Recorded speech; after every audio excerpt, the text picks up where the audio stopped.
Le secrétaire d'État Marlène Schiappa présente son nouveau joujou législatif, une loi contre le harcèlement. Face à un problème réel, l'exécutif crée un énième texte de loi inapplicable et qui illustre la tendance à l'incontinence législative. Les arrêts maladie coûtent de plus en plus cher. Pour y remédier, l'exécutif propose de faire payer l'addition aux entreprises et non à l'État. Une bien vilaine idée rejetée par les syndicats de salariés et d'employeurs. Des jeans fabriqués en France, à l'heure des délocalisations, cela peut paraître paradoxal et pourtant un fabricant de Florac dans les Cévennes a su faire mieux que survivre grâce à un modèle à cheval entre le savoir-faire traditionnel et la start-up. Madame, Monsieur, bonsoir. Le monde nouveau de l'ère Macron ne fait décidément que du neuf avec du vieux. La loi sur le harcèlement de rue, qui s'appliquera dès septembre, en est une nouvelle illustration.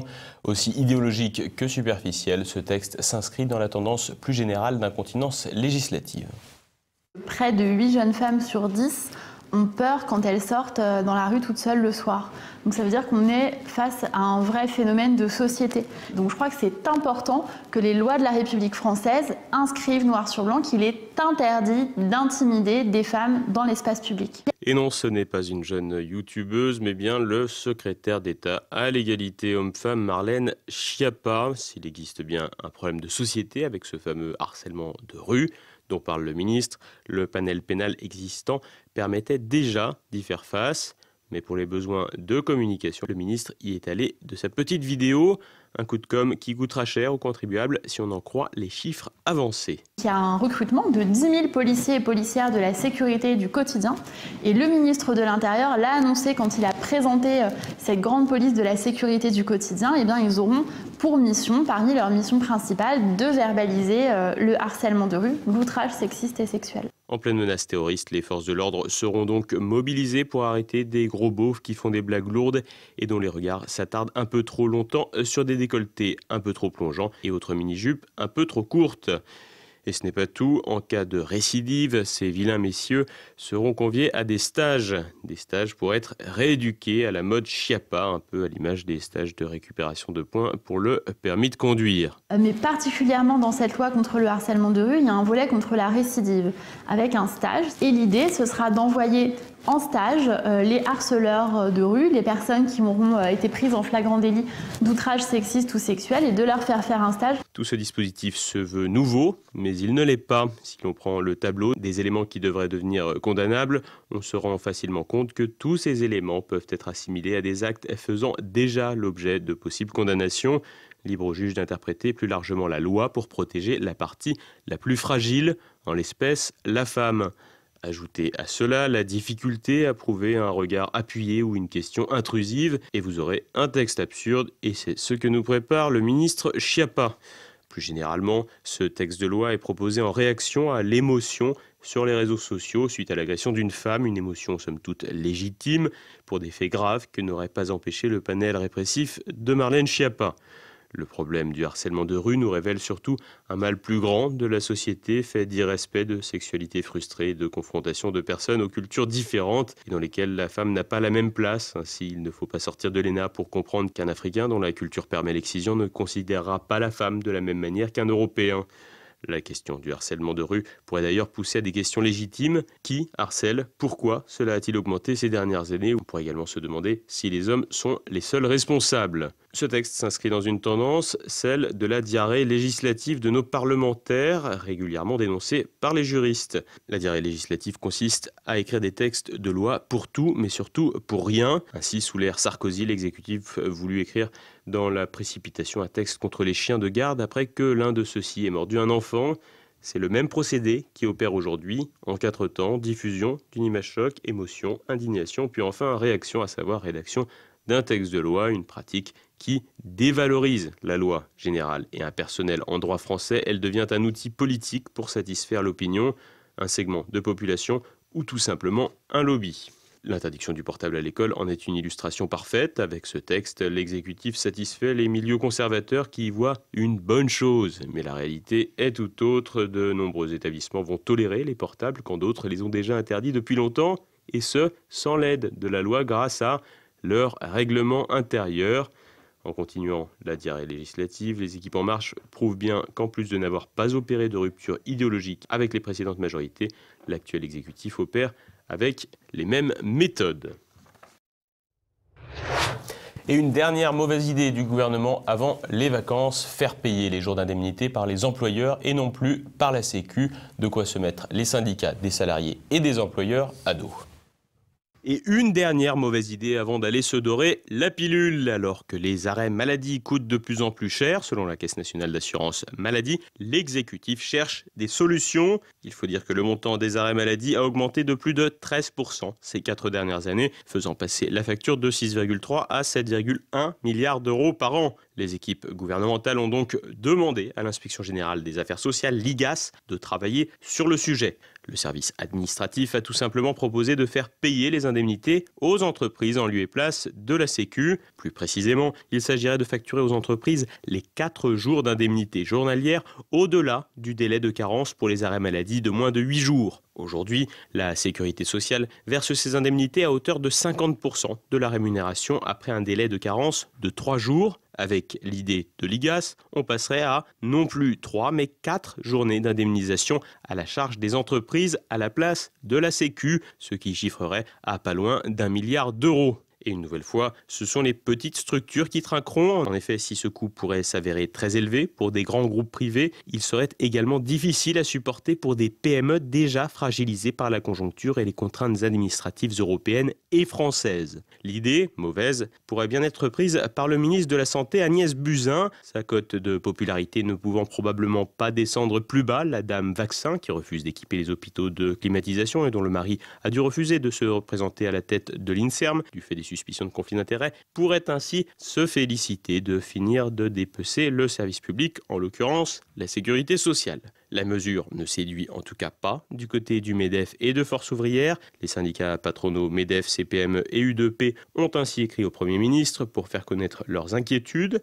FO, de son côté, juge inadmissible ce désengagement de l'assurance maladie sur l'employeur. Si l'idée de l'IGAS est retenue, le pouvoir macronien se désengagerait encore un peu plus auprès des entreprises qui doivent désormais prendre à leur charge le prélèvement à la source, des mesures qui non seulement pénalisent les structures privées, mais aussi les salariés qui, par répercussion, ne bénéficient pas de la redistribution de bénéfices amputés par ces dépenses. Le désengagement de l'État va donc pour les dépenses seulement. En revanche, pour faire la police des mœurs en luttant contre les prétendues discriminations dans les entreprises, le gouvernement est bien au rendez-vous. Cocorico, un sujet dans lequel il est question de réussite française cette fois-ci, avec la plus ancienne fabrique de jeans made in France. Depuis 4 générations à Florac, la famille Tufri s'attelle à fabriquer, tailler et confectionner des jeans. Un coup de ciseau qui traverse les âges. Cette manufacture est née à la fin du 19e siècle. 126 ans plus tard, la marque Tufri fabrique toujours ses jeans à Florac, au milieu des Cévennes. Julien, 4e génération de cette société familiale, a repris le flambeau avec sa femme en 2016, avec un business plan bien précis. Avec le virage du web, ce qui est assez génial, c'est que l'isolement géographique qui a été subi de très nombreuses années par la manufacture Tufri, mais aujourd'hui c'est un argument hyper positif, puisqu'on a beau être au milieu de notre paradis, de notre vallée cévenole, et on envoie des jeans partout sur la planète. 80% des ventes se font sur Internet, à une clientèle sensible aux produits locaux et aux circuits courts, prête à mettre le prix. Un pantalon coûte entre 109 et 400 € pour le haut de gamme sur mesure. Forte de son succès, la boutique atelier s'est récemment agrandie, rien à voir avec les conditions de travail qu'a connu le père de Julien Tufri. On travaillait avec le chronomètre aux fesses. On passait notre temps à dire sur ce poste on met 3 secondes de trop, 4 secondes de trop. Et on améliorait, on faisait, c'était atroce comme fabrication. Mais on avait la concurrence du Maghreb, de l'Asie, il fallait produire. On n'avait pas le choix. L'entreprise compte aujourd'hui 12 employés qu'il a fallu former à cette compétence quasiment disparue en Europe. Tufri habillait autrefois les ouvriers de la région avec des bleus de travail en toile de Nîmes, un textile qui a donné son nom au denim moderne. Historiquement, si vous voulez, on faisait une poche en 2 parties, c'était beaucoup plus économique. Comme ça, quand les travailleurs trouaient la poche du jean, on changeait que cette partie-là au lieu de toute la poche. Voilà, et donc c'est resté Et c'est maintenant le symbole de nos jeans. Leur production, un peu plus de 10 000 pièces par an, reste anecdotique par rapport à la consommation française de jeans. Mais aujourd'hui, la manufacture Sévenol est victime de son succès et peine à satisfaire la demande. Peut-être un signe encourageant pour l'avenir du Made in France.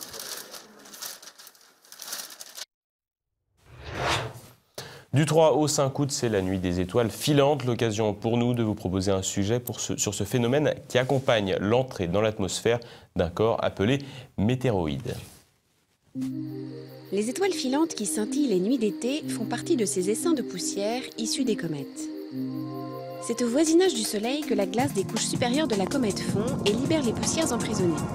Une partie de ces poussières s'accumule dans le sillage de la comète et constitue ainsi un essaim qui circule sur la même orbite. Lorsque la Terre croise l'orbite d'une comète, existante ou disparue, et le nuage de poussière qui l'accompagne, les étoiles filantes peuvent devenir si nombreuses qu'elles provoquent l'apparition de véritables pluies lumineuses. Les étoiles filantes s'allument chaque fois que des météorites, des grains de poussière ou des cailloux, entrent au contact des couches denses de l'atmosphère à des vitesses allant de 15 à 70 km/s. En raison du frottement de l'air, ces poussières deviennent incandescentes avant de se volatiliser. Électrisé sur leur passage, l'air devient luminescent, donnant l'impression de traînées persistantes. L'été est le moment où la Terre traverse le plus de nuages de poussière. Le ciel dégagé et les douces températures rendent ainsi leur observation plus facile. Passons à présent à l'actualité en bref avec Thibaut Bastide. Randonnée mortelle au Mont Blanc. Jeudi, 3 alpinistes ont perdu la vie alors qu'ils marchaient dans le secteur des Dômes de Miage à environ 3600 mètres d'altitude. Selon le peloton de gendarmerie, il s'agirait d'un dévissage. Le Mont Blanc est en accès restreint depuis la mi-juillet suite à un arrêté pris par la préfecture de Haute-Savoie. Mariage forcé dans la majorité, le conseiller départemental La République En Marche de Saint-Pierre-des-Corps en Indre-et-Loire et cadre administratif au CHU de Tours, Mounia Haddad, a été enlevé la semaine dernière pour être marié de force en Algérie. Son père, son frère et ses 2 oncles devaient comparaître jeudi devant le tribunal correctionnel de Tours pour enlèvement, séquestration de moins de 7 jours et menace de mort écrite, mais le procès a été renvoyé au 27 septembre. L'Aquarius a repris la mer. Le très controversé bateau humanitaire affrété par l'association d'extrême gauche SOS Méditerranée et Médecins sans frontières a quitté le port de Marseille mercredi. Après un mois d'escale, l'Aquarius veut reprendre ses missions de sauvetage au large de la Libye en Méditerranée malgré les conditions imposées par Matteo Salvini. Mais le bateau peut compter sur le soutien de 500 personnalités pro-migrantes plus ou moins connues, parmi lesquelles on retrouve les indécrottables Anne Sinclair et Yann Arthus Bertrand, qui ont signé une pétition pour soutenir le retour en mer de l'Aquarius.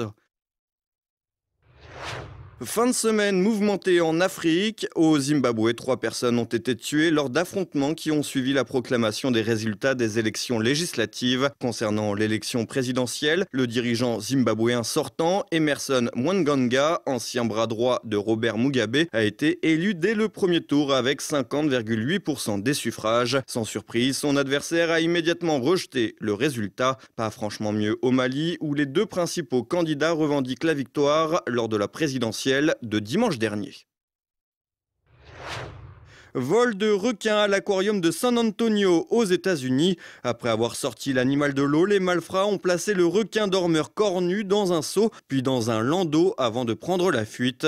Les images de vidéosurveillance ont permis de les identifier. Le requin a été retrouvé 2 jours plus tard. On approche de la fin de cette édition. Tout l'été, vous pouvez vous procurer le journal Présent hors série sur la bande dessinée avec notamment les dessinateurs contemporains Dimitri Chard ou encore Marceau. Et ce soir, retrouvez le dernier immédiat de la saison. Jean-Yves Le Gallou et Hervé Grandchamp évoquent les sorties médiatiques d'Alexandre Benalla et le mercato des journalistes chez Europe 1 dont les audiences se creusent depuis 1 an. Et tout de suite, une nouvelle chronique de la France de Campagnol avec Christian Combaz. Et c'est maintenant la fin de cette édition. Tous les soirs, vous pouvez désormais retrouver les meilleurs moments de TV Liberté à travers nos best-of. Vous retrouverez votre journal quotidien à partir du 16 août avec Alice Blaise. Merci de votre fidélité. Bonnes vacances pour ceux qui partent et bon courage pour les autres. À bientôt. Bonsoir.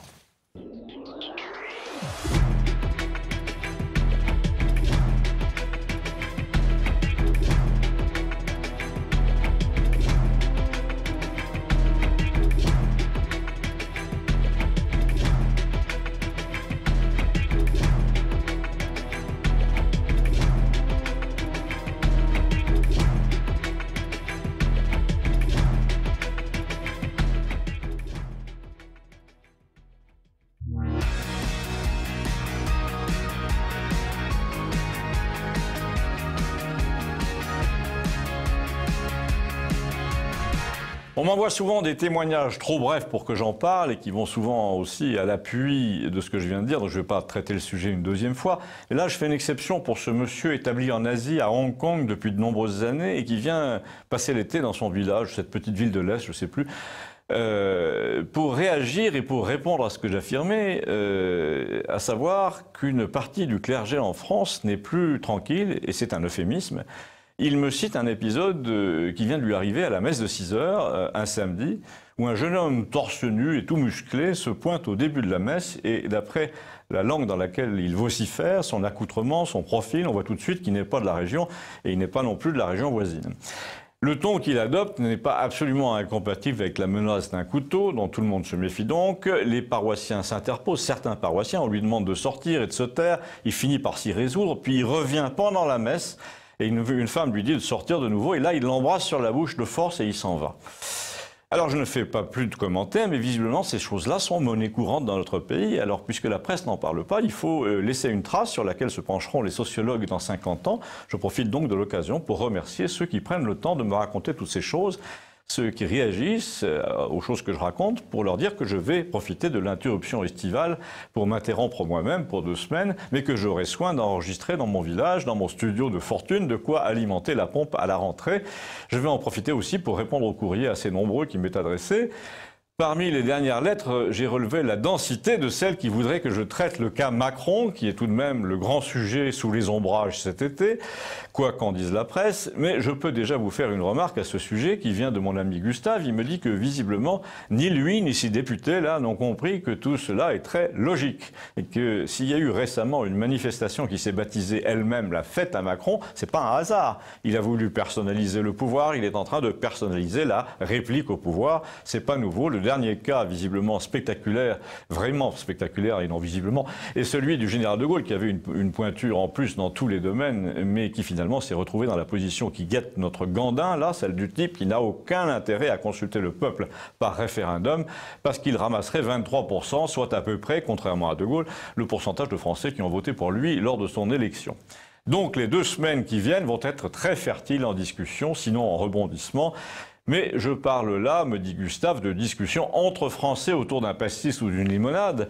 Alors tu me diras, mais pas du tout, les Français ont autre chose à évoquer en vacances que les histoires de réforme constitutionnelle. Mais ne fais pas, me dit-il, celui qui n'a pas compris. Il y a là au contraire un cocktail explosif au bord des piscines et des terrasses. Il y a un type seul, un très matu vu, menteur comme un vendeur de voitures, qui t'inflige des mesures d'austérité mais qui dépense sans compter pour lui et pour ses proches, qui t'explique que son favori n'avait pas les codes nucléaires. C'est grotesque en effet, évidemment, mais qui ne te dit pas qu'il était accrédité secret défense, et ça c'est grotesque aussi, mais là c'est vrai.